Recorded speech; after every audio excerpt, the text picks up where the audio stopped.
السلام علیکم لسنر، آئیے جرم و سزا پر مبنی ایک نئی کہانی سنتے ہیں۔ اس میں کوئی شک نہیں کہ منصور کسی بھی لڑکی کا آئیڈیل بن سکتا تھا۔ وہ مانے ہوئے مصوروں میں شمار ہوتا تھا۔ چنانچہ عالیہ اس کی طرف پھسل گئی تو کوئی حیرت کی بات نہیں تھی، لیکن الیاس کی زندگی میں گہرا خلا پیدا ہو گیا تھا۔ وہ عالیہ کو بے پناہ چاہتا تھا۔ عالیہ نے منصور کو اپنا لیا اور الیاس تڑپتا رہ گیا۔ آج عالیہ منصور کی حیثیت سے ملنے آئی تھی، لیکن اس سے نہیں بلکہ بیرسٹر الیاس سے، بہت بڑے اور نام پر بیرسٹر الیاس سے۔ عالیہ اس کی چچا زاد بہن بھی تھی اور منگیتر بھی، مگر یہ منگنی اس وقت ہوئی تھی جب الیاس کے والد ایک کامیاب اور دولت مند بزنس مین تھے۔ الیاس کے چچا ایک اعلیٰ سرکاری آفیسر تھے۔ گورنمنٹ کی طرف سے انہیں بنگلہ، کار، ملازم سب کچھ ملا ہوا تھا۔ وہ دولت مند تو زیادہ نہیں تھے، مگر ان کی عزت، مرتبہ اور اثر و رسوخ بہت زیادہ تھا۔ ان کا رہن سہن اور حلقہ احباب بھی ماڈرن اور ہائی سوسائٹی جیسا تھا، لیکن قرابت داری اور دولت مندی نے طرز بود و باش کے فرق کے باوجود اس کے اور عالیہ کے درمیان منگنی کا رشتہ بھی قائم کر دیا۔ الیاس عالیہ سے محبت کرتا تھا اور بظاہر عالیہ بھی اسے پسند کرتی تھی۔ ان دونوں نے زندگی کی آخری سانس تک ایک دوسرے کا ساتھ نبھانے کے عہد و پیما کیے تھے، مگر پھر حالات نے کروٹ لی۔ الیاس کے والد کو کاروبار میں پے در پہ نقصان ہوتا چلا گیا۔ ایک سال کے اندر ہی وہ جو لکھ پتی تھے، دیوالیہ ہو کر کرائے کے گھر میں رہنے اور بس سے سفر کرنے پر مجبور ہو گئے۔ اس معاشی تفاوت نے تعلقات میں ایک فاصلہ تو پیدا کر دیا، مگر منگنی قائم رہی، اس توقع پر کہ الیاس جو LLB کر رہا تھا شاید کوئی اچھا وکیل یا کوئی اعلیٰ عہدیدار بن جائے۔ عالیہ اور الیاس بھی ملتے رہے، اگرچہ یہ ملاقاتیں پہلے کے مقابلے میں کم اور کچھ رسمی سی ہو گئی تھیں۔ انہی دنوں منصور نامی ایک نوجوان مصور بڑی تیزی سے شہرت کے آسمان پر ابھرا۔ ملک میں جگہ جگہ اس کی تصویروں کی نمائش ہوئی۔ اس کی دو چار تصویروں کو بین الاقوامی انعامات بھی مل گئے۔ وہ بہترین پورٹریٹ بناتا تھا۔ کچھ دولت مند گھرانوں میں اس سے تصویریں کیا بنوائی گئیں کہ ہائی سوسائٹی میں اس سے پورٹریٹ بنوانے کا فیشن سا چل پڑا۔ اسے بے پناہ مقبولیت حاصل ہونے لگی۔ تقاریب اور دعوتوں میں مدعو کیا جانے لگا۔ پھر کسی تقریب میں عالیہ اور منصور کی ملاقات ہو گئی، جس کے بعد سے عالیہ مسلسل منصور کے ساتھ دیکھی جانے لگی۔ اس وقت الیاس بیرسٹر کی تعلیم کے لیے انگلینڈ جانے کی کوشش کر رہا تھا۔ اس کے پاس عالیہ کے ارد گرد پھرنے اور اس کی ناز برداری کرنے کے لیے نہ وقت تھا نہ پیسہ۔ ان کی باہمی ملاقاتیں کم ہوتے ہوتے بالکل ختم ہو گئیں۔ جب ہر جگہ عالیہ اور منصور کا نام ساتھ ساتھ سنا جانے لگا تو الیاس نے دو ٹوک گفتگو کے لیے عالیہ سے ملاقات کرنا چاہی، مگر عالیہ ملنے سے گریز کرتی رہی۔ وہ اس کے گھر جاتا اور وہ گھر میں موجود ہوتی، تب بھی وہ ملازم سے کہلوا دیتی کہ مس صاحبہ باہر گئی ہیں۔ وہ فون کرتا تو عالیہ ریسیو نہ کرتی۔ پھر ایک شام وہ خود ہی اس سے ملنے آ پہنچی۔ میں تمہیں یہ اطلاع دینے آئی ہوں کہ اگلے فرائیڈے کو میری اور منصور کی شادی ہو رہی ہے، اس نے کہا۔ اور ہماری منگنی؟ وہ تو کب کی ٹوٹ چکی ہے۔ وہ وعدے اور قسمیں جو تم نے میرے ساتھ دینے کے لیے کھائی تھیں، میری حماقت اور بچپنا تھا، عالیہ نے بلا جھجک جواب دیا۔ محبت اور پسندیدگی اچھی چیز ہے، میں تمہیں پسند کرتی تھی، اب بھی کرتی ہوں، مگر زندگی گزارنے کے لیے اسٹیٹس کی ضرورت ہے، دولت کی ضرورت ہے جو تمہارے پاس نہیں۔ بلا شبہ یہ چیزیں آج میرے پاس نہیں ہیں، مگر میں ان کے حصول کے لیے مسلسل جد و جہد کر رہا ہوں۔ ایک ایجوکیشنل سوسائٹی میرے لیے اسکالرشپ منظور کر چکی ہے۔ میں عنقریب بیرسٹری کی تعلیم حاصل کرنے انگلینڈ جا رہا ہوں۔ تم تھوڑا سا انتظار کرو تو وہ سب کچھ میں تمہیں دے سکتا ہوں جس کی تمہیں خواہش ہے۔ وقت کسی کا انتظار نہیں کرتا۔ جو چیز مجھے آج مل رہی ہے، اس کے لیے میں 10 سال انتظار کیوں کروں؟ 10 سال؟ ظاہر ہے 3-4 سال تمہیں اپنی تعلیم مکمل کرنے میں لگیں گے، پھر واپس آ کر تم کسی سینئر وکیل کے ساتھ تو 4 برس نچلی عدالتوں میں مقدمات کی پیروی کرو گے۔ اس کے بعد تم نے اپنی الگ پریکٹس شروع بھی کی تو کون جانتا ہے کہ کب تک اس قابل ہو سکو گے کہ خود اپنے آپ کو یا اپنے لواحقین کو ایک معیاری طرز زندگی فراہم کر سکو۔ تو یہ تمہارا آخری فیصلہ ہے؟ ہاں، قطعی اور آخری فیصلہ، جسے میں نے بہت سوچ سمجھ کر کیا ہے، عالیہ نے جواب دیا اور پھر بولی، تم حقیقت پسندی کی نگاہ سے دیکھو گے تو اس بات کی تعریف کرو گے کہ میں نے تمہیں غلط فہمیوں اور موہوم امیدوں کی کوفت سے بچا لیا ہے۔ اس نوازش کا بہت بہت شکریہ، مگر اس کا یہ مطلب نہیں کہ ہم ایک دوسرے کے اچھے دوست بھی نہ رہ سکیں۔ تعلیم مکمل کرنے کے بعد تم جب چاہو مجھ سے ملنے آ سکتے ہو، مجھے خط لکھ سکتے ہو، مجھے اپنے گھر بلا سکتے ہو۔ تعلیم مکمل کرنے کے بعد؟ ابھی تو تم انگلینڈ جا رہے ہو نا؟ مگر تم ایک بات بھول رہی ہو۔ وہ کیا؟ ہائی سوسائٹی میں دوست بھی صرف انہی کو بنایا جاتا ہے جو ہائی اسٹیٹس کے مالک ہوں۔ ایک حد تک تو یہ درست ہے، مگر میں دوستی کے لیے دولت کو ضروری نہیں سمجھتی۔ اس وسعت قلبی کا شکریہ، لیکن میرا خیال ہے کہ دکھاوے کی دوستی سے کوئی فائدہ نہیں ہوتا۔ دکھاوے کی دوستی کیوں؟ اس لیے کہ ہر تعلق کی بنیاد خلوص پر ہوتی ہے، یہ نہ ہو تو صرف بناوٹ باقی رہ جاتی ہے۔ تمہارا مطلب ہے کہ میری دوستی میں خلوص نہیں ہوگا؟ کہاں سے ہوگا؟ اسے تو تم دولت اور شہرت کی چھری سے ذبح کر کے جا رہی ہو۔ اس کا مطلب ہے کہ میں جو اتنی دیر سے بکواس کر رہی ہوں وہ تم بالکل نہیں سمجھ سکے۔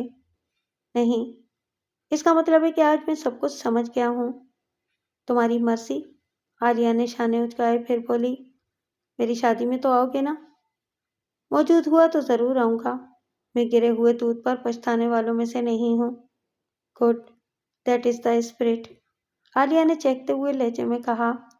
تو پھر ہماری دوستی تو پکی ہے نا؟ اس کا انحصار بھی تم پر ہے۔ میں صرف اتنا کہہ سکتا ہوں کہ تم مجھے کبھی اپنا دشمن نہیں پاؤ گی، الیاس نے جواب دیا۔ اچھا، تو خدا حافظ۔ خدا حافظ، اور عالیہ چلی گئی، الیاس کے کمرے ہی سے نہیں، اس کی زندگی سے بھی۔ مگر پروگرام کے مطابق آئندہ جمعے کو اس کی شادی منصور سے نہیں ہو سکی۔ اس نے غالباً یہ سمجھا تھا کہ وہ اپنے طور پر جو فیصلہ چاہے کر لے۔ اس کے والدین اپنی مغرب پرستی اور ترقی پسندی کی دھن میں اس پر کوئی اعتراض نہیں کریں گے۔ اس کا یہ خیال غلط نکلا۔ الیاس کے چچا اور چچی دونوں نے اس شادی کی مخالفت کی۔ منصور ایک نمایاں شخصیت تو تھا، تھوڑی بہت دولت بھی تھی، مگر اس کے خاندان کا کچھ پتہ تھا اور نہ ہی وہ اس بارے میں کچھ بتانے کے لیے آمادہ تھا۔ لیکن عالیہ اپنے فیصلے پر اڑی رہی۔ یہ کشمکش 1 سال تک چلی۔ پھر شاید منصور اور عالیہ کے بڑھتے ہوئے تعلقات سے خوفزدہ ہو کر اس کے والدین کو جھکنا پڑا۔ الیاس لندن میں تھا جب اس نے عالیہ اور منصور کی شادی کی خبر سنی۔ بس اس کے بعد وجہ سے اس کی زندگی سے بالکل ہی نکل گئی۔ الیاس اپنی تعلیم مکمل کر کے وطن واپس آیا۔ سال بھر تک ایک مشہور و معروف ایڈوکیٹ کے ساتھ کام کرنے کے بعد اس نے اپنا آفس کھول لیا اور ذاتی پریکٹس شروع کر دی۔ اس میں خدا نے اسے اتنی کامیابی دی کہ 2-3 سال کے اندر ہی اسے ایک نائب وکیل، 2 کلرک، ایک اسٹینو ٹائپسٹ وغیرہ پر مشتمل عملہ رکھنا پڑا۔ اب ایک زیرک اور ہوشیار وکیل صفائی کی حیثیت سے اس کی شہرت دن بدن بڑھتی جا رہی تھی۔ اس کے پاس اپنا بنگلہ تھا، کار تھی، زندگی کی تمام آسائشیں تھیں، مگر ان سب کے باوجود وہ ابھی تک تنہا تھا۔ اس نے شادی نہیں کی تھی۔ دفتن ٹیلی فون کی گھنٹی نے الیاس کو چونکا دیا۔ اس نے ہاتھ بڑھا کر ریسیور اٹھا لیا۔ دوسری طرف بولنے والا اس کا ایک موکل تھا جو ملاقات کا وقت مانگ رہا تھا۔ الیاس نے اپنی ڈائری دیکھ کر اسے دوسرے دن کا ٹائم دیتے ہوئے اپنی ریسٹ واچ دیکھی۔ عالیہ کو کمرہ ملاقات میں انتظار کرتے ہوئے 5 منٹ سے کچھ زیادہ ہو گئے تھے۔ اس نے بات ختم کر کے ریسیور کریڈل پر رکھا، کرسی سے کھڑا ہوا، آفس کا دروازہ اندر سے بند کیا اور بغلی دروازے سے نکل کر ایک چھوٹی راہداری میں چلتے ہوئے کمرہ ملاقات تک پہنچا۔ اندر قدم رکھا۔ عالیہ کچھ بے تابی کے عالم میں صوفے پر بیٹھی ایک انگلش میگزین کی برقراری کر رہی تھی۔ قدموں کی آہٹ سن کر نظریں اٹھائیں۔ الیاس کو دیکھ کر اس کے ہونٹوں پر مسکراہٹ آ گئی۔ وہ میگزین سینٹر ٹیبل پر رکھتے ہوئے جلدی سے کھڑی ہو گئی اور بولی، ہیلو الیاس، کیسے ہو؟ شکریہ، جی رہا ہوں، الیاس نے خفیف سے تبسم سے جواب دیا۔ بیٹھ جاؤ۔ وہ اور عالیہ دونوں آمنے سامنے صوفوں پر بیٹھ گئے۔ مجھ سے بدلہ لے رہے تھے؟ عالیہ نے کہا۔ بدلہ؟ ہاں، مجھے اس طرح انتظار کرا کے بدلہ لینا ہوتا تو ملنے سے انکار کر دیتا یا ملاقات کے لیے کم سے کم 1 ہفتے بعد کا ٹائم دیتا۔ ویسے بھی میں بدلے یا انتقام کا قائل نہیں ہوں۔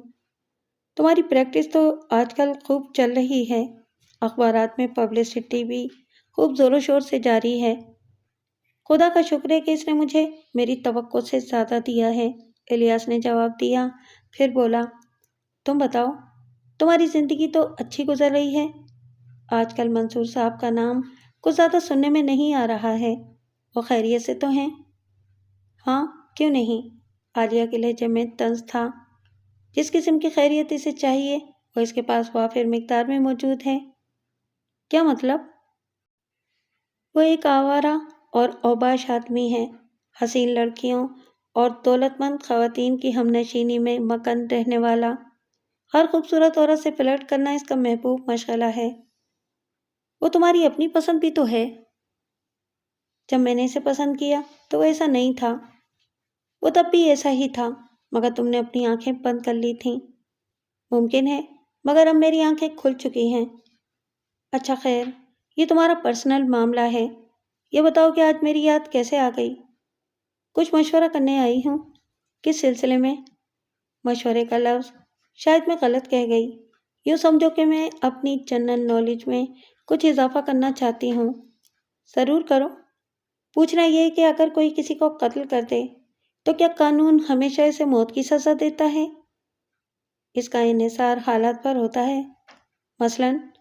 مثلاً یہ کہ قتل کرنے کا ارادہ نہیں تھا مگر ہو گیا، یا یہ کہ حالت اشتعال میں کوئی کسی کو جان سے مار دے، یا خود اپنی زندگی کی حفاظت کرتے ہوئے کوئی ایسا قدم اٹھا بیٹھے جس کو تم قتل بھی کہہ سکتی ہو۔ تم اپنی بات کرو، تم کن مخصوص حالات کی بات کر رہی ہو؟ مثلاً یوں سمجھو کہ کوئی کسی کے ہاتھوں تنگ آ چکا ہے، زچ ہو گیا ہے، اس کی باتوں سے، اس کے طرز عمل سے وہ اسے سمجھاتا ہے، درخواست کرتا ہے، مگر دوسرے کے کانوں پر جوں تک نہیں رینگتی۔ وہ نہ صرف اپنی تکلیف دہ روش برقرار رکھتا ہے بلکہ چڑھانے اور ستانے کے لیے جان بوجھ کر ایسی حرکتیں کرتا ہے جو کسی کو غصہ دلائیں، اشتعال میں لائیں، اور جب برداشت کرنے والے کا صبر و ضبط جواب دے جاتا ہے تو وہ اسے قتل کر بیٹھتا ہے۔ ایسی صورت میں قانون اس کے ساتھ کیا سلوک کرے گا؟ اسے قتل کرنے کی ضرورت ہی کیا ہے؟ اس سے کہیں زیادہ بہتر اور مناسب بات یہ ہوگی کہ وہ ایسے شخص کا ساتھ چھوڑ دے۔ کچھ مجبوریاں ہوں جن کی وجہ سے نہ چھوڑ سکے، تب پھر جو اس کا جی چاہے کرے۔ میں ایک وکیل کی حیثیت سے جو رائے دے سکتا تھا دے دی۔ آپ بھول رہے ہیں، آپ سے مشورہ نہیں کیا جا رہا ہے، صرف معلومات میں اضافے کے لیے سوال کیا جا رہا ہے کہ قانون ایسے شخص کو زیادہ سے زیادہ کیا سزا دے سکتا ہے؟ اس کا صحیح جواب تو اسی وقت دیا جا سکتا ہے جب وہ شخص یہ حرکت کر گزرے، مقدمہ فیصلے کے لیے عدالت میں پیش ہو، اور اتفاق سے میں اس عدالت کے جج کی حیثیت سے کرسی پر بیٹھا ہوں۔ مجھے معلوم ہے، لیکن میں اندازاً آپ کا خیال پوچھ رہی تھی۔ دیکھو عالیہ، الیاس نے سنجیدگی سے کہا، وہ جو انگریزی میں کہتے ہیں نا، بیٹنگ اراؤنڈ دا بش، تو یہ طریقہ چھوڑو اور صاف صاف بات کرو کہ تمہارے دل میں کیا ہے اور تم کیا کرنا چاہتی ہو۔ میں نے تمہیں بتایا نا کہ صرف اپنی معلومات میں اضافے کے لیے پوچھ رہی ہوں۔ میں نہیں مانتا، مجھے اندیشہ ہے کہ اس کے پیچھے کوئی خطرناک سوچ پوشیدہ ہے۔ مجھے اپنی الجھن بتاؤ، ممکن ہے کہ میں تمہیں مفید اور قابل قبول مشورہ دے سکوں۔ عالیہ چند لمحے خاموش بیٹھی کچھ سوچتی رہی۔ الیاس نے اتنی دیر میں پہلی مرتبہ اسے کچھ گہری نظروں سے دیکھا۔ وہ ابھی پہلے کی طرح حسین تھی۔ ان 4-5 برسوں نے اس کی کشش میں کچھ اضافہ ہی کر دیا تھا۔ میں منصور سے بیزار ہو چکی ہوں الیاس، آخر میں اس نے کہا۔ وہ حسن، جوانی، دولت اور شراب کے پیچھے بھاگ کر اپنا فن، اپنا مستقبل برباد کر رہا ہے۔ میں اسے سمجھاتے سمجھاتے تھک گئی، مگر وہ اپنی ذلیل حرکتوں سے بازی نہیں آتا۔ بلا شبہ میں اسے چھوڑ سکتی ہوں، مگر اب یہ میری انا کا سوال بن چکا ہے۔ میں نے اپنے والدین، عزیز و اقارب سب کی مخالفت مول لے کر منصور سے شادی کی تھی۔ اس شادی کو یا تو کامیاب ہونا چاہیے یا مکمل طور پر تباہ۔ کوئی تیسرا درمیانہ راستہ نہیں ہے، اور میں نے فیصلہ کر لیا ہے کہ اگر وہ اپنی حرکتوں سے باز نہ آیا تو میں اسے شوٹ کر دوں گی۔ منصور اپنے اسٹوڈیو کی ورک بینچ کے سامنے بیٹھا ہوا کینوس فریم سے لٹکتی ہوئی اس تصویر کو دیکھ رہا تھا جو اس کا تازہ شاہکار تھی۔ تصویر تقریباً مکمل ہو چکی تھی، صرف ایک دو جگہ ہلکے ہلکے ٹچز کی ضرورت تھی۔ اس نے آج ہر طرح تصویر پوری کر کے دینے کا وعدہ کیا تھا۔ یوں وہ اپنے وعدوں کا کچھ ایسا پابند نہیں تھا۔ اس تصویر کے سلسلے میں اب تک بے شمار وعدے کر چکا تھا، مگر آج کی بات کچھ اور تھی۔ اسے تقریباً یقین تھا کہ ہمیشہ کی طرح وہ اس لڑکی کو بھی کسی نہ کسی اعتبار سے شکار کرنے میں کامیاب ہو جائے گا۔ ویسے اس نے احتیاطاً لڑکی کے باپ کو بھی ٹیلی فون کر دیا تھا۔ دونوں میں سے کسی نہ کسی کا دام میں آنا لازمی تھا، اور یہ جو کچھ ادھر ادھر سے بش مارنا رہ گیا تھا یہ بھی پورا ہو جاتا اگر وہ چڑیل نہ آ جاتی۔ اپنے غصے کو ٹھنڈا اور ذہن کو پرسکون کرنے کی کوشش کرتے ہوئے منصور نے برش اٹھا کر مطلوبہ رنگ میں آمیزہ کیا اور کام شروع کرنا ہی چاہتا تھا کہ پیچھے آفس ٹیبل پر رکھے ہوئے ٹیلی فون کی گھنٹی بجنے لگی۔ منصور نے برش رکھ دیا، اٹھا اور میز کے قریب پہنچ کر ریسیور اٹھا لیا۔ ہیلو، منصور اسٹوڈیو، اس نے کہا۔ ارے بھائی منصور، میں غیاث بات کر رہا ہوں، دوسری طرف سے جواب آیا۔ اوہ، ہیلو غیاث، کیا حال چال ہیں؟ منصور بولا۔ میں تم سے ملنا چاہتا ہوں، کچھ وقت دے سکو گے؟ کس سلسلے میں؟ دیکھو منصور، تم بھی میرے بہترین دوست ہو اور عالیہ کو میں کالج کے زمانے سے جانتا ہوں۔ میں تم دونوں کا بہی خواہ ہوں۔ میری خواہش ہے کہ اگر ہم تینوں بیٹھ کر سوچیں تو تمہارے اور عالیہ کے اختلافات… اب اس کی کوئی ضرورت نہیں، منصور نے بات کاٹی۔ کیوں؟ وہ بیگم صاحبہ آئی تھیں اور بڑی زبردست جنگ کے بعد ابھی یہ دھمکی دے کر واپس گئی ہیں کہ اب کورٹ میں ملاقات ہوگی۔ اس نے غصے میں کہہ دیا ہوگا، ورنہ میں جانتا ہوں۔ کوئی فائدہ نہیں غیاث، میں اس عورت سے تنگ آ چکا ہوں، منصور نے پھر بات کاٹی۔ معاف کرنا دوست، ایک ضروری تصویر مکمل کر رہا ہوں، زیادہ بات نہیں کر سکتا۔ اور یہ کہہ کر منصور نے جواب کا انتظار کیے بغیر ریسیور رکھ دیا۔ واپس ورک بینچ پر آیا، دوبارہ برش اٹھا کر تصویر کی طرف متوجہ ہوا ہی تھا کہ ایک دھماکہ سا ہوا۔ نہ جانے کس طرف سے ریوالور کی ایک گولی آئی اور اس کے جسم میں پیوست ہو گئی۔ منصور منہ سے کوئی آواز نکالے بغیر برش ہاتھ میں لیے میز پر لڑک گیا۔ گولی یقیناً کسی ایسی جگہ لگی تھی کہ اسے دوسری سانس لینے کی بھی مہلت نہ مل سکی۔ فون کی گھنٹی بجی تو انسپکٹر دلاور نے ہاتھ بڑھا کر ریسیور اٹھا لیا۔ ہیلو، ایک گھبرائی ہوئی زنانہ آواز اس کے کانوں سے ٹکرائی۔ Police station? جی ہاں۔ ذرا کسی ذمہ دار آفیسر کو بلائیں، میں ایک سنگین جرم کی رپورٹ کرنا چاہتی ہوں۔ میں انسپکٹر دلاور بات کر رہا ہوں، دلاور نے جلدی سے کہا۔ آپ کون ہیں اور کہاں سے بول رہی ہیں؟ میرا نام فیروزہ ہے، جواب ملا۔ میں منصور اسٹوڈیو سے بات کر رہی ہوں، یہاں کسی نے منصور صاحب کو قتل کر دیا ہے۔ منصور؟ دلاور چونکا۔ آپ کا مطلب وہ مشہور مصور جن کی تصویروں کو بین الاقوامی انعام مل چکا ہے؟ جی ہاں۔ آپ کا تعلق اسٹوڈیو سے ہے یا منصور صاحب کی کوئی عزیزہ ہیں؟ جی نہیں، میں ان کی کلائنٹ ہوں، اپنی تصویر لینے آئی تھی تو یہاں ان کی لاش دیکھی۔ اچھا ٹھیک ہے، میری بات توجہ سے سنیے، دلاور نے واضح اور بلند آواز سے کہا۔ آپ اسٹوڈیو کا دروازہ باہر سے بند کر دیں، کسی چیز کو بھی بالکل ہاتھ نہ لگائیں، نہ کسی اور کو کچھ بتائیں اور نہ اسٹوڈیو میں جانے دیں۔ میں 15 منٹ میں پہنچ رہا ہوں۔ دلاور نے ریسیور کریڈل پر پٹکا، اچھل کر کرسی سے اٹھتے ہوئے میز سے اپنی چھڑی اٹھائی، کھوٹی سے کیپ اتار کر سر پر رکھی اور تیزی سے باہر نکل گیا۔ دلاور اپنی جیپ میں ضروری عملے کے ساتھ منصور اسٹوڈیو پہنچا تو فیروزہ بڑی گھبرائی ہوئی پریشان سی اسٹوڈیو کے بیرونی دروازے کے باہر کھڑی تھی۔ انسپکٹر دلاور نے جیپ سے اترتے ہوئے اپنا تعارف کرایا اور بیرونی دروازے کو کھولتے ہوئے اندر داخل ہوا۔ فیروزہ اسے اس پرائیویٹ کمرے تک لائی جہاں منصور اپنے خاص گاہکوں کی تصویریں بناتا تھا۔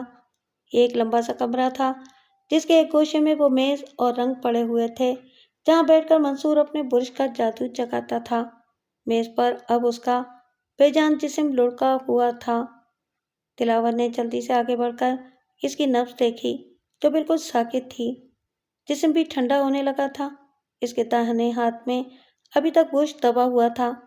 بائیں جانب وہ کینوس فریم رکھا تھا جس پر اس کی آخری کاوش آویزاں تھی۔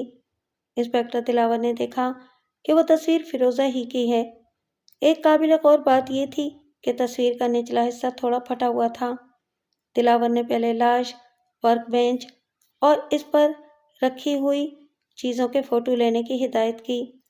کینوس کی فریم کے پاس ہی 38 بور کا ایک ریوالور بھی پڑا ہوا تھا۔ دلاور نے بال پین کی نوک ریوالور کی نال میں ڈال کر اسے اٹھایا اور سونگا۔ بارود کی بو آ رہی تھی۔ کبھی امکان تھا کہ یہی ریوالور آلۂ قتل ثابت ہو۔ اس نے فنگر پرنٹ عملے کو تمام ضروری مقامات سے انگلیوں کے نشانات اور فوٹو اتارنے کی ہدایت کی اور انہیں اپنے کام میں مصروف چھوڑ کر خود فیروزہ کو ساتھ لیے دوسرے بغلی کمرے میں آ گیا جہاں کا فرنیچر اور دوسری اشیاء اس بات کا اشارہ کر رہی تھیں کہ منصور اپنے دفتری کام اور لوگوں سے ملاقاتیں اسی کمرے میں کیا کرتا تھا۔ بیٹھ جائیے، اس نے فیروزہ سے کہا۔ اس واردات کے بارے میں آپ جو کچھ بھی جانتی ہیں تفصیل سے بیان کر جائیں، مگر اس سے بھی پہلے اپنا نام، پتہ اور دوسری ضروری باتیں بتائیں۔ وہ خود بھی فیروزہ کے سامنے ایک دوسری کرسی پر بیٹھ گیا۔ میرا نام، جیسا کہ میں نے آپ کو فون پر بتایا تھا، فیروزہ ہے، فیروزہ نے جواب دیا۔ میرے والد مرزا حیدر بیگ صاحب کو شاید آپ جانتے ہوں، وہ حیدر آرکیڈ کے مالک ہیں۔ میں نے مرزا حیدر بیگ صاحب کا نام ضرور سنا ہے۔ وہ شہر کی معروف کاروباری شخصیت ہیں مگر ان سے کوئی ذاتی واقفیت نہیں ہے، انسپکٹر دلاور نے جواب دیا۔ منصور صاحب پورٹریٹ بہت اچھا بناتے تھے، جیسا کہ آپ نے اسٹوڈیو میں دیکھا ہوگا۔ کینوس فریم پر میری ایک نامکمل تصویر موجود ہے۔ اس کے لیے میں روزانہ 5 بجے یہاں کر پوز دیا کرتی تھی۔ گزشتہ 2 ہفتوں سے وہ روزانہ تصویر مکمل کرنے کا وعدہ کر رہے تھے مگر کسی نہ کسی وجہ سے کر نہیں پاتے تھے۔ آج انہوں نے تصویر دینے کا پختہ وعدہ کیا تھا۔ میں حسب معمول 5 بجے آئی۔ اسٹوڈیو میں قدم رکھتے ہی مجھے ایک عجیب طرح کی خاموشی کا احساس ہوا۔ میں اندر داخل ہوئی تو انہیں بالکل اسی حالت میں میز پر گرے دیکھا جس میں وہ اس وقت نظر آ رہے تھے۔ پہلے میں سمجھی کہ شاید وہ تھک کر سو گئے ہیں۔ 1-2 آوازیں تھیں۔ جب کوئی جواب نہیں ملا تو میں نے قریب آ کر دیکھا اور تب احساس ہوا کہ وہ زندہ نہیں ہیں۔ پھر میں نے فوراً آپ کو فون کیا۔ بس یہ ہے پوری بات۔ جب آپ اسٹوڈیو میں آئیں تو آپ کے علاوہ یہاں کوئی اور بھی تھا؟ انسپکٹر دلاور نے پوچھا۔ جی نہیں۔ آپ کے آنے کے بعد کوئی آیا؟ جی نہیں۔ کوئی آپ نے کسی کو بھی یہاں سے جاتے یا یہاں آتے نہیں دیکھا؟ جی ہاں۔ آپ نے اندر آنے کے بعد ٹیلی فون کے علاوہ کسی اور چیز کو بھی ہاتھ لگایا؟ جی نہیں۔ منصور صاحب کو بھی چھو کر نہیں دیکھا کہ وہ زندہ ہیں یا نہیں؟ جی نہیں۔ میں نے یہ بات جاننے کے لیے منصور صاحب کو چھونے کی ضرورت محسوس نہیں کی۔ صنف نازک کے بارے میں منصور صاحب کی شہرت کچھ اچھی نہیں تھی۔ آپ سے ان کے تعلقات کیسے تھے؟ دلاور نے کہا۔ مجھے آپ سے اتفاق ہے، اگر وہ اتنی اچھی تصویر نہ بنا رہے ہوتے تو میں کبھی ان کے اسٹوڈیو میں قدم بھی نہ رکھتی۔ بلا شبہ ان کا کردار کچھ ٹھیک نہیں معلوم ہوتا تھا، مگر آپ جانتے ہیں کہ تالی بجانے کے لیے دوسرا ہاتھ بھی درکار ہوتا ہے۔ انہوں نے مجھ پر بھی اپنی نوازش کرنا چاہی، لیکن میں نے اپنے کام سے کام رکھا اور انہیں کبھی حد سے باہر قدم نکالنے کا موقع نہیں دیا، فیروزہ نے جواب دیا۔ کبھی اس سلسلے میں آپ کی ان سے گرما گرمی بھی ہوئی؟ 1-2 مرتبہ، مگر جب میں نے انہیں دھمکی دی کہ اگر وہ شرافت سے پیش نہ آئے تو میں تصویر نہیں بنواؤں گی۔ تب وہ بالکل سیدھے ہو گئے۔ میں اپنی تصویر کے لیے انہیں 1,00,000 روپیہ دے رہی تھی اور یہ رقم کم نہیں ہوتی۔ درست ہے۔ دلاور کچھ اور بھی کہنے والا تھا کہ کمرے میں اپنے ایک ماتحت کو داخل ہوتے دیکھ کر خاموش ہو گیا۔ کیا بات ہے ظفر؟ وہ جی ریوالور پر انگلیوں کے کچھ نشانات غیر واضح اور کچھ، میرا مطلب ہے کہ دوسرا سیٹ بہت نمایاں ملا ہے۔ یہی نشانات اسٹوڈیو میں دوسرے مقامات پر بھی ملے ہیں۔ دلاور اس کا مطلب سمجھ گیا۔ اس نے فیروزہ کی طرف دیکھا۔ فیروزہ صاحبہ، آپ کو اپنی انگلیوں کے نشانات دینے میں تو کوئی اعتراض نہ ہوگا؟ وہ کس لیے؟ دیکھیے نا، یہ تو ظاہر ہے کہ منصور صاحب کو قتل کیا گیا ہے۔ ممکن ہے کہ قاتل اپنی انگلیوں کے نشانات چھوڑ گیا ہو، لہٰذا ان نشانات کو چیک کرنے کے لیے یہاں آنے والے افراد کی انگلیوں کے نشانات تو ہمارے پاس ہونے چاہیے تاکہ ہم پائے جانے والے نشانات کو الگ الگ پہچان سکیں۔ فیروزہ کی انگلیوں کے نشانات لے کر چیک کیے گئے تو وہ ریوالور پر پائے جانے والے نشانات سے مل گئے۔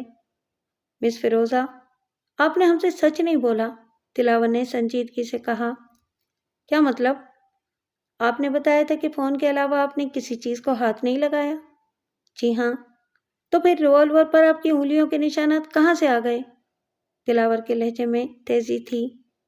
میری انگلیوں کے نشانات؟ فیروزہ چونکی۔ او ہاں، میں بالکل ہی بھول گئی تھی۔ دراصل جب میں اسٹوڈیو میں داخل ہوئی تو میں نے میز پر ریوالور دیکھ کر غیر ارادی طور پر اسے اٹھا لیا تھا۔ مجھے حیرت تھی کہ ایک مصور کی میز پر ریوالور کا کیا کام؟ اس وقت تک مجھے منصور صاحب کی موت کا علم نہیں ہوا تھا۔ پھر میں نے انہیں غور سے دیکھنے کے لیے ریوالور واپس میز پر رکھ دیا تھا۔ وہ ریوالور آپ کا تو نہیں ہے؟ جی نہیں، منصور صاحب کا ہے۔ مجھے نہیں معلوم۔ آپ نے پہلے کبھی ان کے پاس وہ ریوالور دیکھا تھا؟ جی نہیں۔ اپنی تصویر آپ نے پھاڑی ہے؟ جی نہیں، میں اپنی تصویر کیوں پھاڑتی؟ آپ کو اندازہ ہے کہ یہ حرکت کس کی ہو سکتی ہے؟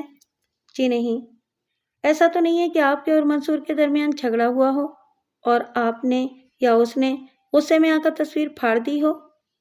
ہرگز نہیں، جھگڑے کا تو سوال ہی پیدا نہیں ہوتا۔ جب میں آئی تو وہ مر چکا تھا۔ آپ نے اپنے خلاف شکوک و شبہات پیدا کر لیے ہیں۔ مجھے افسوس ہے مس فیروزہ، مگر ان حالات میں آپ کو حراست میں لینے پر مجبور ہوں۔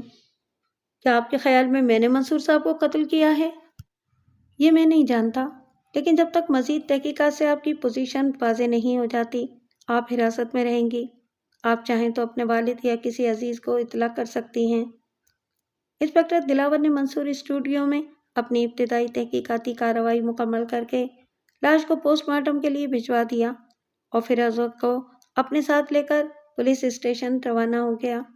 چلنے سے پہلے فیروزہ نے مرزا حیدر بیگ صاحب کو فون کر دیا تھا، اس لیے دلاور جب پولیس اسٹیشن پہنچا تو حیدر بیگ وہاں پہلے سے موجود تھے۔ انسپکٹر صاحب، آپ نے میری بیٹی کو بلا جواز حراست میں لیا ہے، انہوں نے کہا۔ سوچنے کی بات یہ ہے کہ اگر جرم اس نے کیا ہوتا تو چپ چاپ رخصت ہو جاتی، آپ کو فون تو نہ کرتی۔ دیکھیے، میں نے فیروزہ صاحبہ کو قتل کے الزام میں گرفتار نہیں کیا ہے۔ ان کے متضاد بیان اور کچھ دوسری وجوہات سے شبے کی بنا پر مزید تحقیقات کے لیے حراست میں لیا ہے۔ میں اپنی رپورٹ اپنے افسران بالا کو پیش کروں گا، وہ اگر مناسب سمجھیں گے تو انہیں آزاد کر دیں گے۔ یوں آپ چاہیں تو کسی وکیل کی خدمات بھی حاصل کر سکتے ہیں، دلاور نے جواب دیا۔ بہتر ہے، اب میں یہی کروں گا، حیدر بیگ صاحب نے اٹھتے ہوئے جواب دیا۔ وہ چلے گئے تو دلاور نے اپنی رپورٹ تحریر کی اور ریوالور کو پولیس لیبارٹری بھجوا دیا۔ اس سے فارغ ہو کر اس نے منصور کی بیوی عالیہ منصور سے رابطہ قائم کرنے اور اسے اس المناک واردات کی اطلاع دینے کی کوشش کی، مگر فون کرنے پر معلوم ہوا کہ بیگم صاحبہ گھر سے کہیں باہر گئی ہیں۔ اس نے پیغام چھوڑ دیا کہ جب واپس آئیں تو وہ فوراً اس سے رابطہ قائم کریں، ان کے شوہر کو قتل کر دیا گیا ہے۔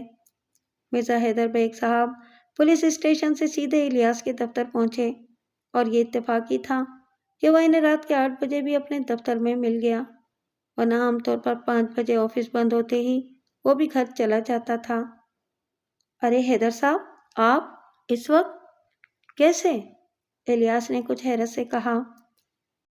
ڈاکٹر اور وکیل مصیبت کے وقت ہی یاد آتے ہیں، مرزا حیدر بیگ صاحب ایک پھیکی سی مسکراہٹ سے بولے۔ پولیس نے میری بیٹی فیروزہ کو حراست میں لے لیا ہے۔ اس پر مشہور مصور منصور کے قتل کا شبہ کیا جا رہا ہے۔ کیا؟ منصور کو قتل کر دیا کیا؟ الیاس چونکا۔ ہاں، آج سے پہر 5 بجے فیروزہ اس کے اسٹوڈیو میں اپنی تصویر لینے گئی تو وہ بے جان پڑا ہوا تھا۔ مجھے اسی بات کا اندیشہ تھا، الیاس بڑبڑایا۔ کیا کہا تم نے؟ حیدر صاحب پوری طرح سن نہیں سکے۔ کچھ نہیں، الیاس نے جلدی سے کہا۔ فیروزہ کے خلاف پولیس کا کیس کیا ہے؟ کوئی خاص نہیں، وہ ریوالور جس کے آلہ قتل ہونے کا گمان ہے، اس پر فیروزہ کی انگلیوں کے نشانات پائے گئے ہیں۔ ممکن ہے کوئی بات اور بھی ہو، مگر مجھے انسپکٹر دلاور نے صرف اتنا ہی بتایا تھا۔ انسپکٹر دلاور؟ کیس کا انچارج وہ ہے؟ الیاس نے جلدی سے کہا۔ ہاں ہاں، حیدر صاحب نے جواب دیا، پھر بولے، میں چاہتا ہوں کہ آپ فیروزہ کی وکالت کریں۔ 1 منٹ، میں ذرا دلاور سے بات کر لوں، اس سے میری اچھی خاصی واقفیت ہے۔ الیاس نے پولیس اسٹیشن کا نمبر ڈائل کیا۔ دوسرے لمحے وہ دلاور سے ہم کلام تھا۔ تو حیدر صاحب تمہارے پاس پہنچے ہیں، یہ بھی اچھا ہوا۔ امید ہے کہ ہمیشہ کی طرح تمہارا طرز عمل مثبت رہے گا، دلاور نے کہا۔ کیوں نہیں، میں مجرموں کی پشت پناہی تو کرتا نہیں، الیاس نے جواب دیا، پھر بولا، کوئی اعتراض نہ ہو تو یہ بتا دو کہ فیروزہ کے خلاف تمہاری شکوک کس بنیاد پر ہیں؟ دلاور نے قدرے تفصیل سے اپنا نقطۂ نظر بیان کیا۔ الیاس خاموشی سے سنتا رہا اور غور کرتا رہا۔ ریوالور کے بارے میں معلوم ہوا کہ کس کا ہے؟ اس نے پوچھا۔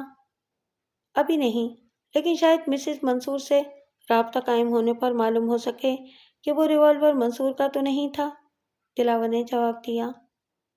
تم مجھے جانتے ہو، میں صرف اپنی کارکردگی دکھانے کے لیے کسی کو نہیں پکڑتا۔ مجھے معلوم ہے، میں ابھی پولیس اسٹیشن پہنچ رہا ہوں۔ اتنی دیر میں ذرا تم پولیس لیبارٹری کو ہدایت کر دو کہ وہ صرف ریوالور کے اوپر ہی نہیں بلکہ اندر گولیوں وغیرہ پر بھی دیکھیں اور وہاں جو بھی نشانات ملیں انہیں محفوظ کر لیں، الیاس نے کہا۔ الیاس نے ریسیور کریڈل پر رکھتے ہوئے حیدر صاحب کی طرف دیکھا۔ انسپکٹر دلاور بڑا سمجھدار اور غیر تعصب پسند پولیس آفیسر ہے۔ وہ اختیارات کی اندھی لاٹھی نہیں چلاتا۔ آپ گھر جائیں، فیروزہ بے گناہ ہے تو انشاءاللہ میں اسے ضرور آزاد کرا لوں گا، اس نے کہا۔ میں جانتا ہوں کہ وہ بے گناہ ہے، حیدر صاحب نے جوش کے ساتھ کہا۔ آپ کیسے جانتے ہیں؟ الیاس نے چونک کر ان کی طرف دیکھا۔ میرا مطلب ہے، حیدر صاحب جلدی سے بولے، میرا مطلب ہے کہ مجھے یقین ہے میری بیٹی بے گناہ ہے۔ اچھا تو میں چلتا ہوں، مگر مجھے حالات سے باخبر ضرور رکھنا۔ ضرور، الیاس نے اٹھتے ہوئے جواب دیا۔ حیدر صاحب کے رخصت ہونے کے بعد وہ بھی دفتر بند کر کے پولیس اسٹیشن روانہ ہو گیا۔ الیاس پولیس اسٹیشن پہنچا تو دلاور نے حسب عادت پرتپاک انداز سے اس کا استقبال کیا۔ جب تم کوئی کیس اپنے ہاتھ میں لیتے ہو تو مجھے شبہ ہونے لگتا ہے کہ پولیس سے کہیں نہ کہیں کوئی نہ کوئی غلطی ضرور ہوئی ہے، اس نے مسکراتے ہوئے کہا۔ مکھن اچھا لگا لیتے ہو، الیاس نے کرسی پر بیٹھتے ہوئے کہا۔ مکھن لگانے کی بات نہیں، اب یہی دیکھ لو کہ تم نے مجھ سے کہا کہ میرے ریوالور کے اندر گولیوں وغیرہ پر بھی نشانات دیکھنے کی ہدایت کر دوں، دلاور بولا۔ ہاں، تو پھر کوئی خاص بات معلوم ہوئی؟ الیاس نے دلچسپی سے پوچھا۔ ابھی پولیس لیبارٹری سے فون آیا تھا۔ ریوالور پر 2 افراد کی انگلیوں کے نشانات تھے، جن میں سے زیادہ واضح نشانات فیروزہ کے تھے، مگر کچھ دبے دبے نشانات اور بھی تھے جو ظاہر ہے کسی دوسرے کے تھے۔ اب گولیوں کو چیک کیا گیا تو ان پر بہت واضح نشانات ملے، مگر فیروزہ کے نہیں، اس دوسرے فرد کے۔ کیا سمجھے؟ دلاور نے جواب دیا۔ یہی کہ ریوالور اس دوسرے فرد نے لوڈ کیا، اسے ہینڈل کیا، خدا جانے کہ استعمال بھی کیا ہو، الیاس نے جلدی سے کہا۔ بالکل یہی بات ہے، دلاور نے تائید کی۔ چنانچہ اگر اس ریوالور سے اس کا کوئی تعلق نہیں ہے میرا مطلب ہے کہ ریوالور اگر اس کے والد حیدر صاحب کا نہیں ہے اور انہوں نے اسے لوڈ نہیں کیا ہے تو فیروزہ کے خلاف کیس خاصا کمزور ہو جاتا ہے۔ مجھے ویسے بھی یقین تھا کہ وہ، الیاس نے کہنا شروع کیا، مگر اس سے پہلے کہ وہ اپنی بات پوری کرتا، دلاور کے آفس کا دروازہ کھلا اور عالیہ اندر داخل ہوئی۔ اس وقت وہ جس انداز سے بنی سنوری نظر آ رہی تھی، اسے یوں لگتا تھا جیسے کسی بیوٹی پارلر سے اٹھ کر آ رہی ہو۔ میں ابھی گھر پہنچی تو ملازمہ نے بتایا کہ منصور کو قتل کر دیا گیا ہے، اس نے آتے ہی کہا۔ تخاطب انسپکٹر دلاور سے تھا۔ آپ مسز؟ ہاں میں عالیہ ہوں۔ مجھے اس المناک حادثے پر بہت… اپنے الفاظ ضائع مت کیجیے، عالیہ نے پھر بات کاٹی۔ جس کسی نے بھی منصور کو قتل کیا ہے مجھ پر احسان کیا ہے، دنیا کو ایک بد کردار آدمی کے وجود سے پاک کیا ہے۔ آپ نہیں جانتے وہ شخص اسی انجام کا مستحق تھا۔ آپ تشریف تو رکھیے۔ دلاور عالیہ کی باتوں سے خاصا چونکا ہوا نظر آ رہا تھا۔ عالیہ تو واقعی دلاور کی طرف پوری طرح متوجہ تھی، اور اس نے الیاس کو نہیں دیکھا، یا یہ بھی اس کا ایک انداز تھا کہ کرسی پر بیٹھتے ہوئے جب اس کی نظر الیاس پر پڑی تو وہ طنزیہ انداز میں مسکرائی اور بولی، آپ یہاں کیسے؟ کچھ میرے بارے میں کہنے سننے تو نہیں آئے ہیں؟ جی نہیں، میں وکیل ہوں، پولیس نے میری موکلہ کو زیر حراست رکھا ہوا ہے اور اسی سلسلے میں آیا ہوں، الیاس نے جواب دیا۔ مسز منصور، دلاور نے بات آگے بڑھنے نہیں دی۔ آپ کی باتوں سے ظاہر ہوتا ہے کہ آپ کے اور منصور صاحب کے تعلقات اچھے نہیں تھے۔ تعلق ہوں تو اچھے یا برے ہوتے ہیں انسپکٹر صاحب، عالیہ نے جواب دیا۔ ہمارے درمیان کوئی تعلق باقی نہیں تھا، اور جو تھا میں اسے بھی توڑنے کا فیصلہ کر چکی تھی۔ اچھا، یہ کب کی بات ہے؟ آج سے پہر کی۔ میں تقریباً 3:30 بجے اس سے ملنے گئی تھی۔ وہاں ہمارے درمیان زبردست جھگڑا ہوا۔ میں نے اسے طلاق کا مطالبہ کیا، اس نے انکار کر دیا۔ میں نے کہا کہ ٹھیک ہے، تم یوں نہیں دو گے تو میں عدالت سے لے لوں گی، عالیہ نے کہا۔ دلاور نے ایک لمحے کے لیے سوچا، پھر میز کی دراز سے ریوالور نکالا جو الیاس کے آنے سے 1-2 منٹ پہلے اسے پولیس لیبارٹری سے واپس بھیجا گیا تھا۔ آپ اس ریوالور کو پہچانتی ہیں؟ اس نے پوچھا۔ عالیہ ریوالور دیکھ کر کچھ چونکی۔ یہ آپ کو غالباً منصور کے اسٹوڈیو سے ملا ہوگا، اس نے جواب دینے کے بجائے سوال کر دیا۔ جی ہاں۔ اس کا مطلب ہے کہ آپ اسے پہچانتی ہیں؟ پہچاننا کیا معنی؟ یہ تو میرا ریوالور ہے، عالیہ نے بلا تامل جواب دیا۔ پھر یہ منصور صاحب کے اسٹوڈیو کیسے پہنچا؟ میں لے کر گئی تھی۔ کیوں؟ دلاور نے پوچھا۔ اس کی تیز نظریں عالیہ کے ہر تاثر کا جائزہ لے رہی تھیں۔ عالیہ پہلی مرتبہ کچھ ہچکچائی۔ میں آپ سے کچھ چھپانا نہیں چاہتی، وہ ایک گہری سانس لے کر بولی۔ میں آج منصور کے اسٹوڈیو اس ارادے سے گئی تھی کہ ہمیشہ کے لیے اس جھگڑے کو ختم کر دوں۔ میں نے فیصلہ کر لیا تھا کہ اگر اس نے مجھے طلاق نہیں دی تو میں اسے قتل کر دوں گی، اور چونکہ منصور نے آپ کو طلاق نہیں دی اس لیے آپ نے اسے قتل کر دیا، دلاور نے کہا۔ نہیں، عالیہ نے تیزی سے جواب دیا۔ میں نے ریوالور نکال لیا تھا مگر گولی چلانے کی ہمت نہیں کر سکی۔ مجھے پہلی مرتبہ معلوم ہوا کہ غصے میں آ کر کسی کو قتل کرنے کی دھمکی دینا یا ارادہ کر لینا اور بات ہے، اور کسی جیتے جاگتے انسان پر اسے جان سے مارنے کے ارادے سے گولی چلانا بالکل دوسری بات ہے۔ میں اس پر گولی نہیں چلا سکی اور اپنی اس بزدلی پر اتنا غصہ آیا کہ میں ریوالور اس کی میز پر پھینک کر اسٹوڈیو سے باہر نکل گئی۔ مگر پولیس لیبارٹری کی رپورٹ کے مطابق منصور کو اسی ریوالور سے قتل کیا گیا ہے، دلاور نے کہا۔ کیا؟ عالیہ نے آنکھیں پھاڑ کر دلاور کی طرف دیکھا۔ ناممکن ہے۔ میرا مطلب ہے کہ قتل اسی ریوالور سے ہوا ہے تو وہ میں نے نہیں کیا، کسی اور نے کیا ہے۔ آپ اسٹوڈیو کس وقت گئی تھیں؟ میں نے بتایا نا کہ تقریباً 3:30 بجے۔ اور کب تک وہاں رہی؟ زیادہ سے زیادہ 4 بجے تک۔ میں نے روانگی کے وقت گھڑی نہیں دیکھی تھی۔ وہاں سے آپ کہاں گئی تھیں کہ فون کرنے پہ گھر پہ موجود نہیں ملی؟ میں زہرا بیوٹی پارلر گئی تھی، 4:15 بجے میں نے ان سے وقت لے رکھا تھا، عالیہ نے جواب دیا۔ بیوٹی پارلر سے گھر پہنچی تو آپ کے فون کا علم ہوا اور میں یہاں آ گئی۔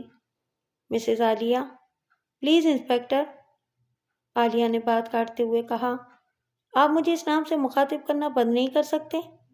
میرا نام عالیہ ہے۔ دلاور نے معنی خیز نظروں سے الیاس کی طرف دیکھا۔ تبھی عالیہ پھر بولی، آپ اس طرح ایک دوسرے کی طرف نہ دیکھیں۔ مجھے نہیں معلوم کہ الیاس صاحب نے میرے خلاف آپ سے کیا کچھ کہا ہے، مگر حقیقت صرف اتنی ہے کہ جب میں الیاس صاحب کے پاس قتل کے بارے میں دریافت کرنے گئی تھی تو میرا ارادہ واقعی منصور کو قتل کرنے کا تھا، لیکن جیسا کہ میں نے ابھی بتایا، میں اسے مارنے کی ہمت نہیں کر سکی۔ تم انتہائی احمق اور نادان لڑکی ہو عالیہ۔ میں نے ہرگز انسپکٹر دلاور سے تمہارے بارے میں کچھ نہیں کہا تھا، الیاس نے غصے سے کہا۔ ایک منٹ، دلاور جلدی سے بولا، تو الیاس صاحب، عالیہ آپ کے پاس قتل کے بارے میں مشورہ کرنے پہنچی تھی؟ قتل کے بارے میں مشورہ نہیں، صرف عمومی معلومات، قتل کی مختلف نوعیت کے سلسلے میں، اور بالفرض مشورہ کرنے بھی آئی ہوں تو آپ کو معلوم ہونا چاہیے کہ وکیل اور اس کے موکل کی گفتگو کو ایک رأس کی حیثیت حاصل ہوتی ہے، الیاس نے جواب دیا۔ تو گویا عالیہ صاحبہ آپ کی موکلہ ہیں؟ نہیں، ہوتی، اگر یہ مشورہ کرنے آتی۔ میں نے اسی لیے بالفرض کا لفظ استعمال کیا تھا۔ گویا یہ آپ کی موکلہ نہ تھیں، نہ ہیں؟ جی ہاں۔ تو پھر کیا آپ یہ بتائیں گے کہ انہوں نے آپ کے سامنے منصور صاحب کو قتل کرنے کا ارادہ ظاہر کیا تھا یا نہیں؟ الیاس نے عالیہ کی طرف دیکھا۔ اب سمجھ میں آیا کہ تم کتنی بڑی حماقت کر چکی ہو، اس نے کہا اور دلاور کی طرف دیکھ کر جواب دیا، یہ درست ہے، مگر ادارہ جب تک عمل نہ بنے اس پر کوئی گرفت نہیں کی جا سکتی۔ حماقت آپ اس وقت کہہ سکتے تھے اگر میں نے واقعی کوئی جرم کیا ہوتا۔ بلا شبہ میں منصور سے نالاں تھی، اسے ماننا چاہتی تھی اور اسی ارادے سے گئی بھی تھی، مگر اس سنگین اقدام کی ہمت نہیں کر سکی۔ پولیس اگر میری دوسری باتوں کو سچ تسلیم کرتی ہے تو اسے میری یہ بات بھی درست ماننا چاہیے، عالیہ نے کہا۔ آپ کا بیان اور دوسرے تمام شواہد آپ کے خلاف ہیں عالیہ صاحبہ۔ آپ کے تعلقات اپنے شوہر سے خراب تھے، اتنے خراب کہ آپ نے منصور سے چھٹکارا حاصل کرنے کے لیے اسے قتل کرنے کا ارادہ کر لیا۔ آپ ریوالور لے کر اس کے اسٹوڈیو گئیں، وہاں آپ کا پھر مقتول منصور کے ساتھ شدید جھگڑا ہوا۔ آپ نے خود اپنے بیان کے مطابق اسے مارنے کے لیے ریوالور نکال لیا۔ اس کے بعد کون یہ مانے گا کہ آپ نے گولی نہیں چلائی اور ریوالور اس کی میز پر پھینک دیا اور واپس چلی گئیں؟ چنانچہ میں آپ کو قتل کے شبے میں زیر حراست لینے پر مجبور ہوں۔ اس نے الیاس کی طرف دیکھا۔ آپ کی موکلہ فیروزہ بے قصور معلوم ہوتی ہیں، اس لیے آپ انہیں اپنے ساتھ لے جا سکتے ہیں۔ شکریہ، الیاس نے جواب دیا، لیکن میرا خیال ہے کہ آپ عالیہ کو حراست میں لینے میں بھی جلدی نہ کریں۔ کم سے کم پوسٹ مارٹم کی رپورٹ آنے دیں جس سے قتل کے وقت کا تعین کیا جا سکے گا۔ اگر یہ معلوم ہو کہ منصور کی موت اس وقت واقع ہوئی جب عالیہ وہاں موجود تھیں، تب آپ کا کیس زیادہ مضبوط ہوگا۔ اسی لیے میں انہیں باقاعدہ کسی دفعہ کے تحت گرفتار نہیں کر رہا ہوں، دلاور نے جواب دیا، لیکن میں یہ خطرہ مول نہیں لے سکتا کہ انہیں چھوڑ دوں اور یہ موقع ملنے پر قانون کی گرفت سے بچنے کے لیے روپوش ہو جائیں۔ اس نے اپنے ہیڈ کانسٹیبل کو تاکید کی کہ وہ عالیہ کو حوالات لے جائے اور فیروزہ کو وہاں سے رہا کر دے۔ الیاس صاحب، عالیہ نے کرسی سے اٹھتے ہوئے کہا، آپ میری وکالت کرنا پسند کریں گے؟ ابھی میں کوئی جواب نہیں دے سکتا کیونکہ سر دست میں فیروزہ کا وکیل ہوں۔ اس کے والد مرزا حیدر بیگ صاحب سے گفتگو کے بعد کوئی فیصلہ کر سکوں گا، لیکن اس کے بغیر بھی میں تمہارے لیے جو کچھ بھی کر سکا ضرور کروں گا، الیاس نے کہا۔ عالیہ کے حوالات جانے اور فیروزہ کے حوالات سے آنے کے بعد جب الیاس رخصت ہونے لگا تو انسپکٹر دلاور بھی اس کے ساتھ کمرے سے نکل آیا۔ یہ کیس کافی الجھا ہوا نظر آ رہا ہے، آپ کوئی مشورہ نہیں دیں گے؟ اس نے الیاس سے کہا۔ تم نے ابتدائی تحقیقات صرف منصور کے اسٹوڈیو تک رکھی ہے یا اس کا دائرہ باہر بھی پھیلایا ہے؟ الیاس نے پوچھا۔ میں نے اپنے ایک ASI کو اسٹوڈیو کے باہر لوگوں سے معلومات کرنے بھیجا ہے۔ اس کا خیال ہے کہ ممکن ہے کسی نے گولی چلنے کی آواز سنی ہو یا کسی کو آتے جاتے دیکھا ہو؟ دلاور نے جواب دیا۔ یہ بہت اچھا کیا، الیاس نے تائید کی۔ اس کے علاوہ تمہیں زہرا بیوٹی پارلر سے بھی معلوم کرنا چاہیے کہ عالیہ وہاں کس وقت پہنچی تھی۔ درست ہے، یہ بات میرے ذہن میں بھی تھی۔ اس کے علاوہ فیروزہ کی تصویر کے پھٹے ہوئے حصے کو بھی نظر انداز مت کرنا، بلکہ اس تصویر کو اسٹوڈیو سے منگوا لو۔ ممکن ہے بطور ثبوت اس کی ضرورت پڑے۔ میں اسے بھی اسٹوڈیو سے لیتا آیا ہوں۔ بہت خوب، اب تم خود خاصے ہوشیار ہو گئے ہو۔ میرے مشوروں کی تمہیں ضرورت نہیں رہی۔ الیاس مسکرایا۔ دلاور کوئی جواب دینے لگا تھا کہ ایک کار اور ایک جیپ پولیس اسٹیشن کے سامنے آ کر رکی۔ کار سے حیدر صاحب اترے اور جیپ سے SI بابر علی 2 آدمیوں کے ساتھ باہر نکلا۔ وہ ابھی اتر ہی رہا تھا کہ حیدر صاحب تیزی سے چلتے ہوئے ان لوگوں کے پاس پہنچ گئے۔ کہیے الیاس صاحب، کیا رہا؟ انہوں نے الیاس کو مخاطب کیا۔ آپ سے انتظار نہیں ہو سکا؟ بہرحال مبارک ہو، فیروزہ کو رہا کر دیا گیا ہے۔ الیاس ہنستے ہوئے بولا۔ اللہ تیرا شکر ہے۔ آپ کا بہت بہت شکریہ الیاس صاحب، حیدر صاحب نے خوش ہوتے ہوئے کہا۔ اتنی دیر میں SI بابر علی بھی ان 2 آدمیوں کے ساتھ قریب آ گیا تھا۔ کہو بابر علی، کوئی کامیابی ہوئی؟ دلاور نے پوچھا۔ بابر علی کے ساتھ آنے والے آدمیوں میں سے ایک حیدر صاحب کو بہت غور سے دیکھ رہا تھا۔ جی ہاں، کچھ نہ کچھ تو ہوئی ہے، بابر علی نے جواب دیا۔ یہ 2 گواہ ساتھ لایا ہوں۔ ان میں سے ایک آدمی منصور صاحب کے اسٹوڈیو کے پاس ریسٹورانٹ میں کام کرتا ہے اور دوسرے کی اسی ریسٹورانٹ کے باہر پان کی دکان ہے۔ ان دونوں نے 4:30 بجے کے لگ بھگ ایک کار کو اسٹوڈیو کے قریب رکتے اور پھر ایک آدمی کو کار سے اتر کر اندر جاتے دیکھا تھا، اور ان کا کہنا ہے کہ یہ اسے دوبارہ دیکھیں گے تو پہچان لیں گے۔ کسی نے گولی چلنے کی آواز نہیں سنی؟ دلاور نے پوچھا۔ نہیں، بابر علی نے جواب دیا۔ دراصل ریسٹورانٹ کے قریب ایک عمارت زیر تعمیر ہے۔